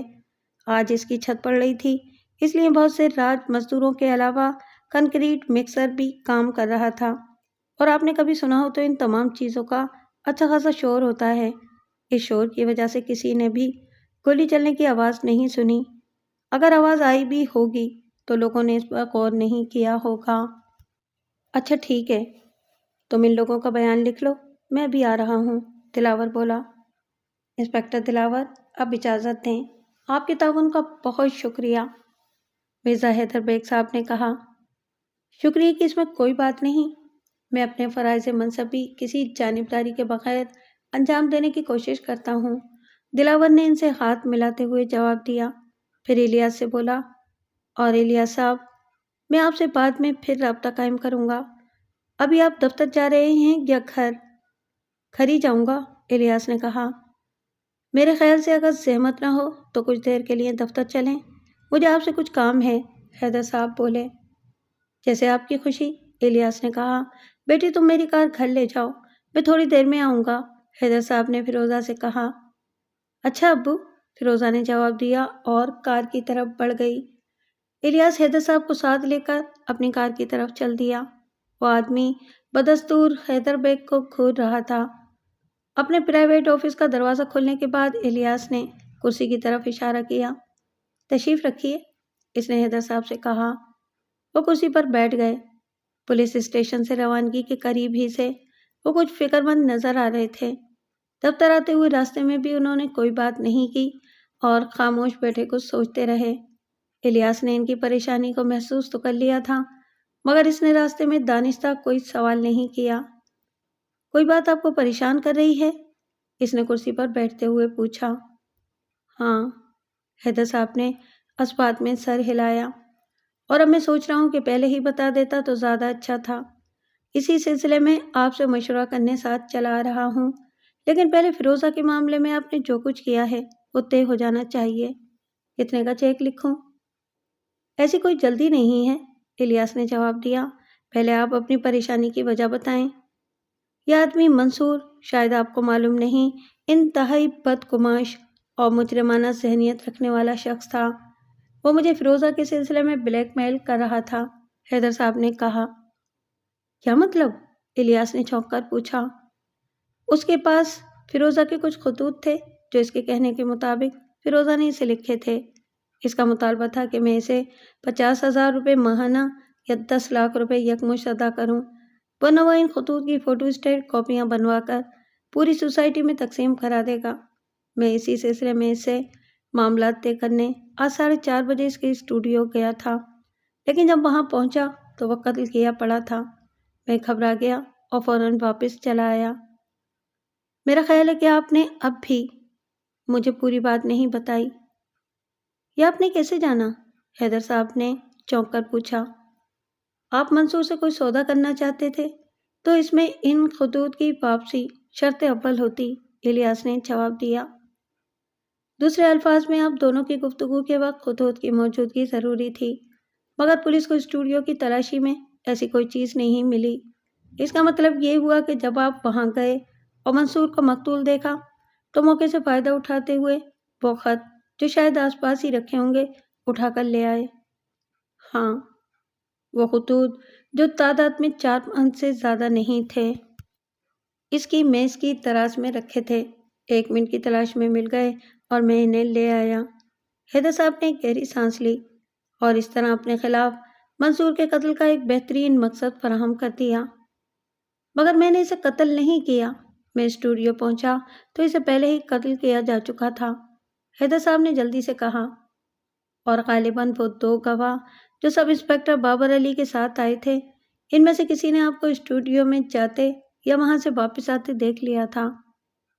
شاید انہیں دیکھ کر اور بابر علی کی بات سن کر ہی آپ کو احساس ہوا کہ اب پانی سر سے گزرنے والا ہے، اس لیے اس سے پہلے کہ دلاور آپ تک ابھی اس کی بات پوری نہیں ہوئی تھی کہ دفتر کا دروازہ کھلا اور انسپکٹر دلاور اندر داخل ہوا۔ میرا خیال تھا کہ آپ ابھی الیاس صاحب کے دفتر میں ہی ہوں گے، وہ حیدر صاحب کی طرف دیکھ کر بولا۔ لیکن میرا یہ خیال نہیں تھا۔ تم نے آنے کے لیے کہا ضرور تھا، مگر اتنی جلدی کی توقع مجھے نہیں تھی۔ الیاس نے بات کو دوسرا رنگ دینے کی کوشش کی۔ مجھے بھی نہیں تھی۔ دلاور کرسی پر بیٹھ گیا۔ وہ تو جب بھولے پان والے نے بتایا کہ اس نے حیدر صاحب کو تقریباً 4:30 بجے منصور کے اسٹوڈیو میں جاتے اور 4-5 منٹ بعد باہر نکلتے دیکھا تھا، تب مجھے آنا پڑا۔ اس نے حیدر صاحب کی طرف دیکھا۔ کیا آپ منصور کے اسٹوڈیو گئے تھے؟ اس نے پوچھا۔ ہاں، گیا تھا، حیدر صاحب کو مجبوراً کہنا پڑا۔ اور آپ نے یہ بات مجھے بتانا ضروری نہیں سمجھا؟ جب یہ وہاں پہنچے تو منصور کو قتل کیا جا چکا تھا، الیاس نے جواب دیا۔ اور یہ وہاں گئے کیوں تھے؟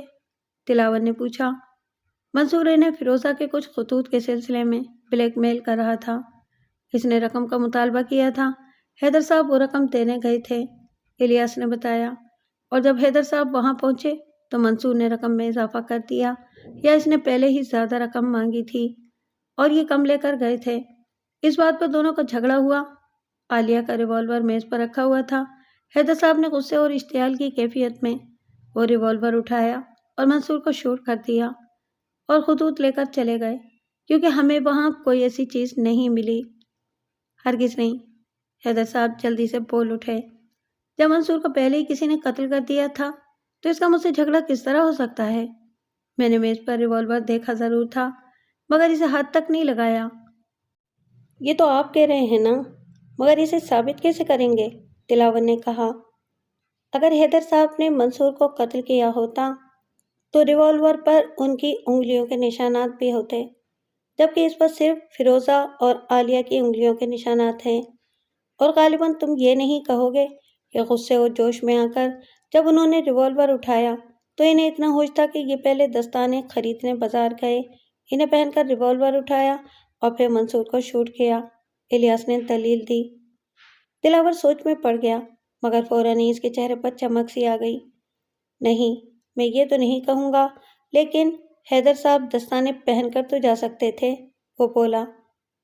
ہاں، ضرور، چونکہ انہیں معلوم تھا کہ اسٹوڈیو میں ان کا منصور کے ساتھ جھگڑا ہوگا اور وہاں میز پر ریوالور بھی رکھا ہوگا، اس لیے انہوں نے سوچا کہ دستانے پہن کر چلنا چاہیے تاکہ جب یہ ریوالور اٹھا کر اسے شوٹ کریں تو ریوالور پر ان کی انگلیوں کے نشانات نہ رہ جائیں، الیاس نے مسکراتے ہوئے جواب دیا۔ دلاور چڑ گیا۔ یہ عدالت نہیں ہے، اس لیے مجھ سے وکیلوں کی طرح جرا مت کرو۔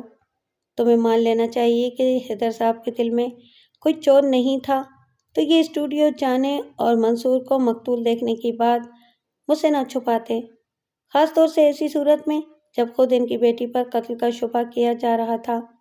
یہ فوراً کہتے کہ فیروزہ تو منصور کو قتل کر ہی نہیں سکتی تھی، کیونکہ اسے پہلے ہی قتل کیا جا چکا تھا، مگر یہ خاموش رہے کیونکہ یہ جانتے تھے کہ منصور کو انہوں نے قتل کیا ہے، فیروزہ نے نہیں۔ اس لیے فیروزہ تو بے گناہ ہونے کی وجہ سے چوٹی جائے گی، مگر یہ اسٹوڈیو جانے کا اعتراف کر کے پکڑے جائیں گے۔ تم رائے قائم کرنے میں بہت جلدی کر رہے ہو۔ پہلے تم نے فیروزہ پر شبہ کیا، پھر ابھی عالیہ کو حوالات میں بند کر کے آ رہے ہو، اور اب حیدر صاحب پر شک کرنے لگے۔ میرا مشورہ ہے کہ ابھی مزید تحقیقات کرو، پوسٹ مارٹم کی رپورٹ آنے دو، قتل کے وقت کا تعین ہو جائے تو یہ طے کرنا زیادہ آسان ہوگا کہ تمام مشتبہ افراد میں سے اس وقت کون موقع واردات پر موجود تھا اور کسے قتل کرنے کا بہترین موقع حاصل تھا۔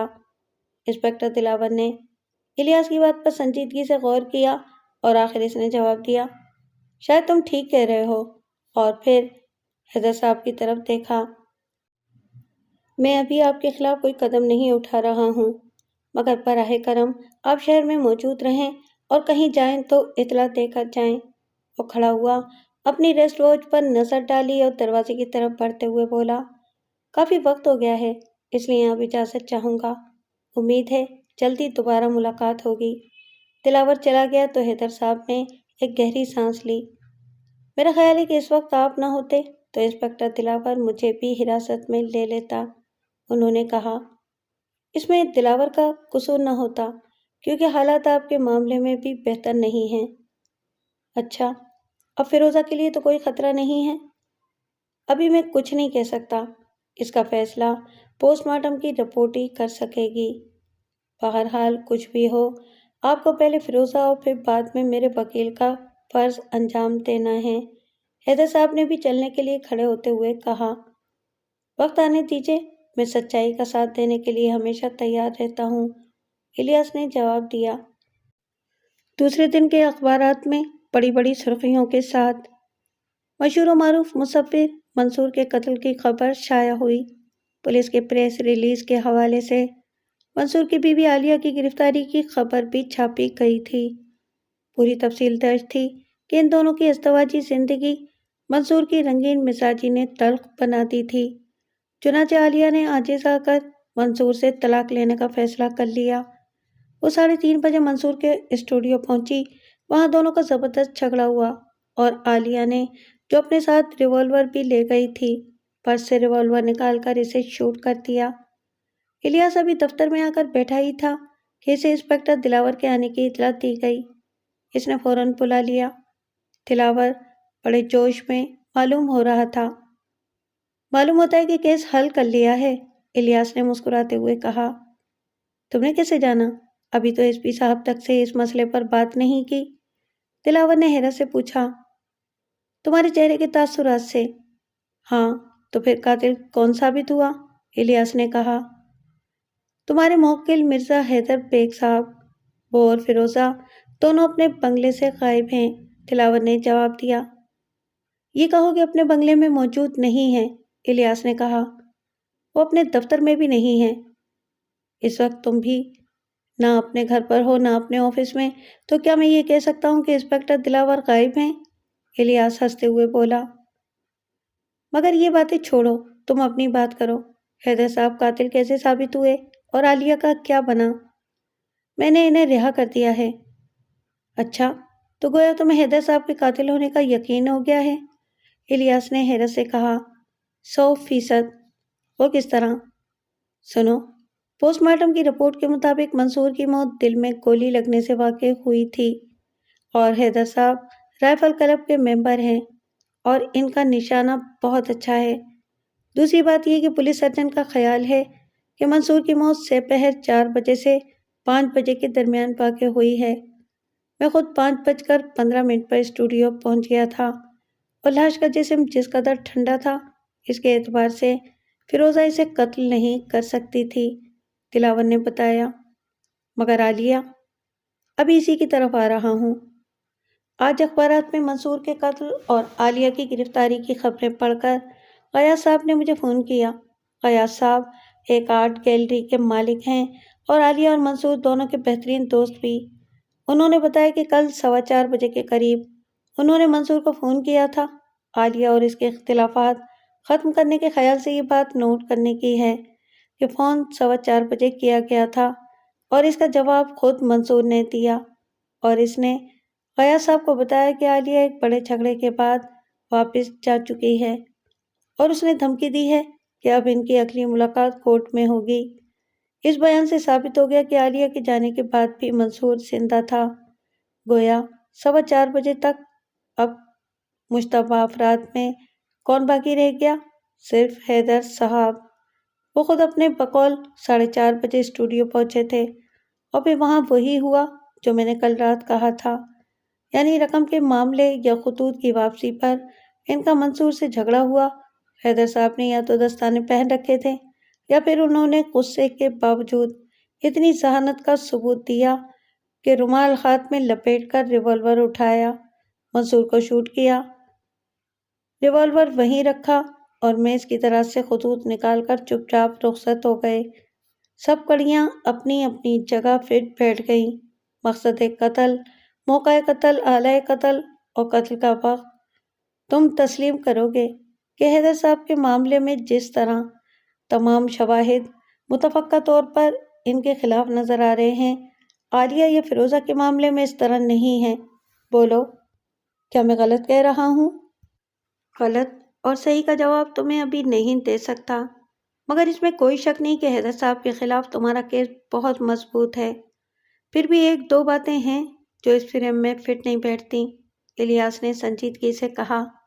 مثلاً یہی بات کہ رومال میں لپیٹ کر ریوالور اٹھانے والی بات، الیاس نے ٹالتے ہوئے جواب دیا، پھر بولا، اس عمل سے پیش کی منصوبہ بندی کا اظہار ہوتا ہے، جیسے کوئی باقاعدہ پلان بنا کر کسی کو قتل کرنے جائے۔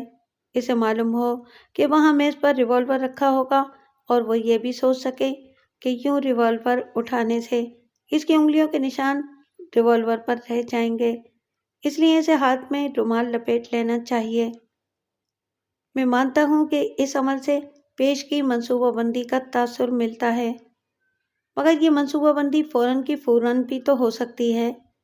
ممکن ہے کہ حیدر صاحب کے ذہن میں پہلے سے منصور کو قتل کرنے کا خیال نہ ہو، لیکن جب وہ اس کے اسٹوڈیو پہنچے، وہاں جھگڑا ہوا، جھگڑے کے دوران ان کی نظر ریوالور پر پڑی اور انہوں نے سوچنا شروع کر دیا کہ یہ منصور صاحب سے چھٹکارا پانے کا بہترین موقع ہے، اور اسی سوچ کے تحت انہوں نے خود کو محفوظ رکھنے کے خیال سے جھگڑے کے دوران ہی ہاتھ پر رومال لپیٹنا شروع کر دیا، پھر موقع پاتے ہی ریوالور اٹھایا اور شوٹ کر دیا، دلاور نے کہا۔ یہ ممکن تھا، الیاس نے تسلیم کیا، پھر بولا، مگر خود تمہارے گواہ کے بقول حیدر صاحب بمشکل 5 منٹ اندر رہے۔ اتنے کم وقت میں باتیں، جھگڑا، پیش کی منصوبہ بندی، یہ سب کچھ نہیں ہو سکتا۔ ہو سکتا ہے وہ زیادہ دیر اندر رہے ہوں۔ بہرحال میں اتنی پیچیدگیوں میں پڑنا نہیں چاہتا۔ غالباً حیدر صاحب کے وکیل تم ہی ہو۔ پولیس کیس کمزور ہو تو انہیں عدالت سے چھڑا لینا۔ میں صرف یہ پوچھنے آیا تھا کہ وہ ہیں کہاں؟ ان کا پتہ نہیں چلا تو مجھے گرفتاری کا وارنٹ نکلوانا پڑے گا، دلاور بولا۔ تو پھر نکلوا لو۔ میں ابھی 1 آدھ دن کے لیے تمہارے ہی خیال سے ذرا احتیاط برتنا چاہتا ہوں، لیکن وہ نہ ملے تو پھر یہی کرنا پڑے گا۔ میرا خیال ہے کہ شاید وہ صبح کے اخبارات پڑھ کر اپنی والدہ کے پاس گئے ہوں، تاکہ اس قسم کی خبروں سے اگر انہیں کوئی پریشانی ہو تو انہیں تسلی دے سکیں۔ آخر پولیس کے پریس ریلیز میں اشارتاً ہی صحیح، مگر حیدر صاحب کا ذکر تو کیا گیا ہے نا۔ ان کی والدہ کے گھر کا پتہ ہے تمہارے پاس؟ اس کی ضرورت نہیں، ممکن ہے وہ اب تک اپنے گھر یا دفتر واپس پہنچ چکے ہوں۔ ہاں، ہو تو سکتا ہے۔ تو پھر میں اب چلتا ہوں، دلاور نے اٹھتے ہوئے کہا۔ دلاور کے جاتے ہی الیاس بھی پھرتی سے اپنی کرسی سے اٹھا اور باہر اپنے نائب کو یہ بتاتے ہوئے کہ وہ ایک ضروری کام سے جا رہا ہے، 1-2 گھنٹے بعد وہ واپس آئے گا یا فون کرے گا، دفتر سے نکل گیا۔ وہ آرٹ گیلری کے مالک غیاث صاحب کو جانتا تھا اور اب انہی سے ملنے جا رہا تھا۔ انسپکٹر دلاور نے چونک کر الیاس کی طرف دیکھا۔ یہ تم کیا کہہ رہے ہو؟ جو کچھ کہہ رہا ہوں ٹھیک کہہ رہا ہوں، اور اس کے لیے میرے پاس ثبوت بھی ہے۔ میری سمجھ میں نہیں آتا کہ یہ کس طرح ممکن ہو سکتا ہے۔ جس طرح پلاننگ کی گئی تھی اس کے پیش نظر ممکن ہو سکتا تھا، اور وہ ہوا بھی۔ لیکن میں تو ایس پی صاحب کو اپنی رپورٹ دینے جا رہا تھا۔ رپورٹ دوسری بھی لکھی جا سکتی ہے۔ اور تم نے ان سب کو فون کر دیا ہے؟ ہاں، وہ آتے ہی ہوں گے۔ الیاس نے اپنی گھڑی کو دیکھتے ہوئے جواب دیا۔ اسی وقت دروازہ کھلا اور عالیہ اندر داخل ہو گئی۔ الیاس کھڑا ہو گیا۔ آئیے آئیے مسز منصور، اس نے مسکراتے ہوئے کہا۔ میں آپ لوگوں سے کہہ چکی ہوں کہ مجھے اس نام سے نہ پکارا جائے۔ میرا نام عالیہ ہے۔ بہت بہتر، مگر آپ تشریف تو رکھیں۔ شکریہ، لیکن اس طلبی کا مقصد کیا ہے؟ عالیہ نے کرسی پر بیٹھتے ہوئے کہا۔ ہم نے آپ کے شوہر کے قتل کا معمہ حل کر لیا ہے۔ گویا آپ نے قاتل کو پکڑ لیا ہے، یا آپ نے برا کیا۔ اب آپ اسے عدالت سے سزا دلانے کے لیے کارروائی کریں گے، جبکہ میرے نزدیک وہ شخص انعام کا مستحق ہے، عالیہ نے تلخی سے کہا۔ دنیا کا کوئی قانون کسی کو بھی کسی کی جان لینے کا اختیار نہیں دیتا۔ خیر، یہ ایک الگ بحث ہے، عالیہ نے بے پرواہی سے کہا۔ مگر وہ ہے کون؟ اس سے پہلے کہ الیاس کوئی جواب دیتا، دروازہ دوسری مرتبہ کھلا اور اس بار حیدر بیگ صاحب اور فیروزہ نے آفس میں قدم رکھا۔ عالیہ نے فیروزہ کو دیکھ کر ناگواری سے اپنا منہ پھیر لیا۔ آئیے، آپ دونوں کا ہی انتظار تھا، الیاس بولا۔ مجھے اندازہ ہے کہ پولیس میری گرفتاری کے در پہ ہے، لیکن مجھے فیروزہ کے طلب کیے جانے پر اعتراض ہے۔ کیا باپ کو بیٹی کے سامنے گرفتار کرنا ضروری تھا؟ حیدر صاحب نے ایک پھیکی سی مسکراہٹ کے ساتھ کہا۔ سب سے پہلے میں آپ لوگوں کی یہ غلط فہمی دور کر دوں کہ آپ کو میں نے طلب کیا ہے۔ یہ شرارت، مذاق یا کوئی سنجیدہ اقدام، یہ جو کچھ بھی ہے، سب کچھ بیرسٹر الیاس کے ذہن کی اختراع ہے۔ اس لیے اس بارے میں جواب دہی کا فرض بھی انہی پر عائد ہوتا ہے، دلاور نے کہا۔ اور میں جواب ضرور دوں گا۔ الیاس ایک دم سنجیدہ ہو گیا۔ بنیادی طور پر اس دعوت کا مقصد آپ لوگوں کو یہ بتانا ہے کہ ہم نے منصور کے قاتل کو جان لیا ہے، اور اب اس کی گرفتاری کچھ دیر کی بات ہے، اور وہ میرے علاوہ کوئی اور نہیں ہے۔ کم سے کم انسپکٹر دلاور کا خیال تو یہی ہے، حیدر بیگ صاحب نے پھیکی مسکراہٹ سے کہا۔ اس کیس میں 3 افراد شبے کی زد میں آتے ہیں، الیاس دلاور کے کچھ کہنے سے پہلے ہی بول اٹھا۔ فیروزہ، عالیہ صاحبہ اور حیدر بیگ صاحب۔ باری باری انسپکٹر دلاور نے آپ سب پر شبہ کیا، لیکن ایک ضروری بات یہ شروع سے ہی نظر انداز کرتے رہے۔ وہ کیا؟ دلاور نے چونک کر پوچھا۔ فیروزہ صاحبہ کی تصویر، اس نے جواب دیا، اور وہ ظاہر ہے کہ آپ سے آپ نہیں پھٹی، کسی نے اسے دانستہ پھاڑا تھا۔ سوال پیدا ہوتا ہے کہ کس نے ایسا کیا؟ تو پھر کیا فیروزہ نے؟ منصور کی نازیبا حرکتوں کے باوجود فیروزہ اس لیے تصویر مکمل ہونے تک پوز کرتی رہی کہ انہیں اپنی تصویر چاہیے تھی، اس لیے وہ بھی اپنی تصویر نہیں پھاڑ سکتی تھی۔ آپ بیکار اتنے الفاظ کہہ رہے ہیں، اور اس طرح کی تصویریں ہی میری بربادی کا باعث تھی۔ میرا بس چلتا تو ساری تصویریں پھاڑ ڈالتی، عالیہ بول اٹھی۔ شکریہ عالیہ، الیاس کے لہجے میں گہرا طنز تھا۔ جس جرأت کے ساتھ تم اب تک تمام اعترافات کرتی رہی ہو، اسی حوصلے سے کام لے کر یہ بھی اعتراف کر لو کہ تم نے منصور کو قتل کیا ہے۔ میں نے؟ عالیہ مسکرائی، پھر بولی۔ بلا شبہ میری خواہش یہی تھی، مگر افسوس یہ نیک کام میں نہیں کر سکی۔ میں بتا چکی ہوں کہ میں ریوالور میز پر پھینک کر منصور کو زندہ سلامت چھوڑ کر چلی گئی تھی۔ کہاں؟ Zahra beauty parlour. کیوں؟ وہاں میرا اپائنٹمنٹ تھا۔ کس ٹائم کے لیے؟ 4:15 بجے کے لیے۔ اور تم وہاں پہنچی کس وقت؟ شاید 4:20 ہوئے ہوں۔ جی نہیں، تمہارا اپائنٹمنٹ 4:30 بجے کا تھا اور تم 4:40 پر وہاں پہنچی تھیں۔ کون کہتا ہے؟ میں کہتا ہوں۔ مسز زہرہ خالد کی اپائنٹمنٹ بک کہتی ہے، اور وہ لڑکی کرن کہتی ہے۔ جس نے تمہیں اٹینڈ کیا تھا۔ خوب، تو تم وہاں تک ہو آئے؟ جی ہاں، کیونکہ میں انسپکٹر دلاور کی طرح خوش فہم نہیں تھا۔ ممکن ہے کہ یہی ٹائم ہوا ہو، ٹریفک کے ہجوم میں اکثر اندازے سے زیادہ دیر لگ جاتی ہے۔ تو پھر اسے کیا ہوا؟ یہ ثابت ہو چکی ہے کہ منصور میرے جانے کے بعد بھی زندہ تھا۔ یہ کیسے ثابت ہوا؟ فیاض بھائی کے بیان سے۔ انہوں نے 4:15 بجے یا اس کے 1-2 منٹ بعد منصور سے فون پر بات کی تھی، اور منصور نے خود اعتراف کیا تھا کہ میں جا چکی ہوں۔ عالیہ نے اطمینان سے جواب دیا۔ فیاض صاحب کو ٹھیک اسی وقت فون کرنے کا خیال کیوں آیا؟ الیاس نے پوچھا۔ مجھے کیا معلوم، یہ آپ ان سے پوچھیں، عالیہ نے بے پرواہی سے جواب دیا۔ میں نے پوچھا تھا۔ کیا؟ عالیہ چونک پڑی، پھر بولی، آپ فیاض بھائی کے پاس بھی گئے تھے؟ یقیناً۔ پھر انہوں نے کیا کہا؟ وہی جو انہیں کہنا چاہیے تھا، الیاس نے جواب دیا، کہ ٹھیک 4:15 بجے منصور کو فون کرنے کے لیے تم نے انہیں تاکید کی تھی۔ تو پھر کیا ہوا؟ میں نے ان سے اس لیے کہا تھا کہ اگر میں منصور کو سمجھانے میں ناکام رہی ہوں تو وہ اسے قائل کر سکیں۔ یہ بات تھی تو تم ان کے فون کرنے سے پہلے ہی کیوں چلی گئیں؟ ان کے فون کا انتظار کیوں نہیں کیا؟ میں اس قدر غصے میں تھی کہ فون کی بات بالکل یاد ہی نہیں رہی۔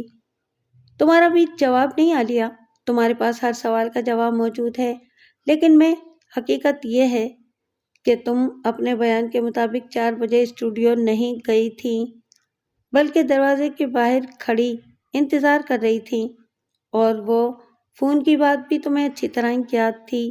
جیسے ہی 4:15 بجے فیاض صاحب کا فون آیا اور منصور نے ان سے فون پر بات کرتے ہوئے یہ کہہ دیا کہ تم عدالت میں ملاقات کرنے کی دھمکی دے کر جا چکی ہو، تو تم نے کھلے دروازے سے گولی چلائی۔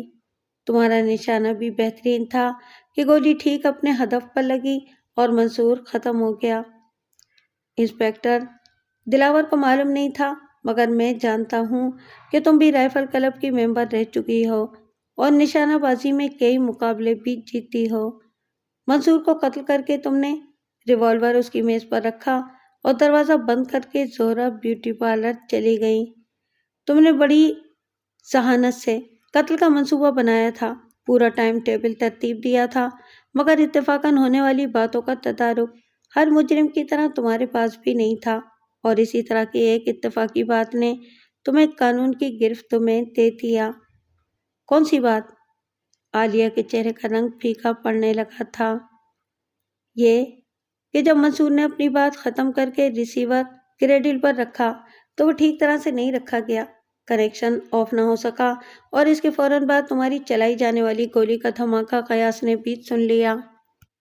اگرچہ وہ اس وقت اس کا مطلب نہیں سمجھے تھے، مگر اب جان چکے ہیں، اور واقعات سے صاف ظاہر ہے کہ اس وقت نہ فیروزہ فائر کر سکتی تھی نہ حیدر صاحب، صرف تم ہی یہ کام کر سکتی تھی، کیونکہ تم وہاں موجود تھیں۔ عالیہ ایک دم کرسی سے کھڑی ہو گئی، وہ سر سے پیر تک کانپ رہی تھی۔ یہ غالباً تم نے اپنے ٹھکرائے جانے کا انتقام لیا ہے بیرسٹر الیاس، وہ بولی، مگر اس وقت میں نے اچھا نہیں کیا تھا، تو اب تم نے بھی کوئی ثواب نہیں کمایا ہے۔ ان الفاظ کے ساتھ ہی وہ لہرائی اور بے ہوش ہو کر فرش پر گر پڑی۔ جواب نہیں تمہارا بیرسٹر الیاس، انسپکٹر دلاور نے مسکراتے ہوئے کہا۔ میں تو شاید غیاث صاحب کے بیان کے بعد قیامت تک عالیہ پر شبہ نہیں کر سکتا تھا، مگر ایک بات پھر بھی میری سمجھ میں نہیں آئی۔ وہ کیا؟ الیاس نے سنجیدگی سے پوچھا۔ غیاث صاحب نے گولی چلنے کی آواز کیسے سن لی؟ میں نے خود فون دیکھا تھا، اس کا ریسیور بالکل ٹھیک کریڈل پر رکھا تھا۔ تم بھول رہے ہو، اس سے پہلے فیروزہ تمہیں کال کرنے کے لیے فون استعمال کر چکی تھی، مگر انہوں نے فون نہ بھی کیا ہوتا تب بھی کوئی فرق نہ پڑتا، منصور نے ریسیور ٹھیک ہی رکھا تھا اور کنیکشن آف ہو چکا تھا، الیاس نے جواب دیا۔ تب پھر وہ ریوالور کا دھماکہ؟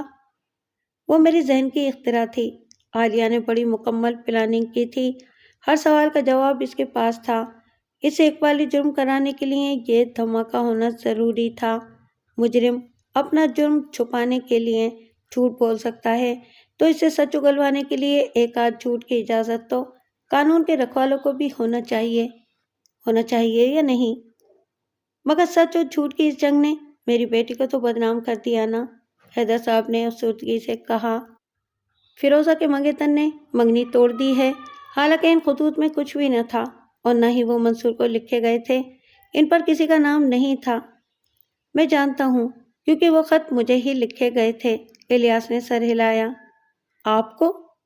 جی ہاں، میرا ارادہ جلدی آپ کی خدمت میں حاضر ہونے کا تھا، مگر جب آپ نے فیروزہ کی منگنی کر دی تو ہر چند ان خطوط میں کوئی عامیانہ بات نہیں تھی، پھر بھی ان کا میرے پاس رہنا مناسب نہ تھا۔ وہ میں نے فیروزہ کو واپس کر دی ہے۔ ویسے مجھے یہ بات معلوم نہیں تھی کہ یہ منصور سے اپنا پورٹریٹ بنوا رہی ہیں۔ تو پھر اب اگر اجازت دیں تو میں وہ خط فیروزہ سے واپس لے لوں۔ کمال کے لوگ ہوتے ہیں یہ آج کل کے لڑکے اور لڑکیاں بھی۔ حیدر صاحب نے پہلی بار مسکراتے ہوئے دلاور کی طرف دیکھا۔ یعنی یہ دیکھیے، اگر یہ بات ان دونوں میں سے کوئی مجھے پہلے بتا دیتا تو مجھے محمود احمد صاحب کے یہاں جھک مارنے کی کیا ضرورت تھی؟ دلاور نے کنکھیوں سے فیروزہ کی طرف دیکھا جو حجاب سے شفق رنگ ہوئی جا رہی تھی۔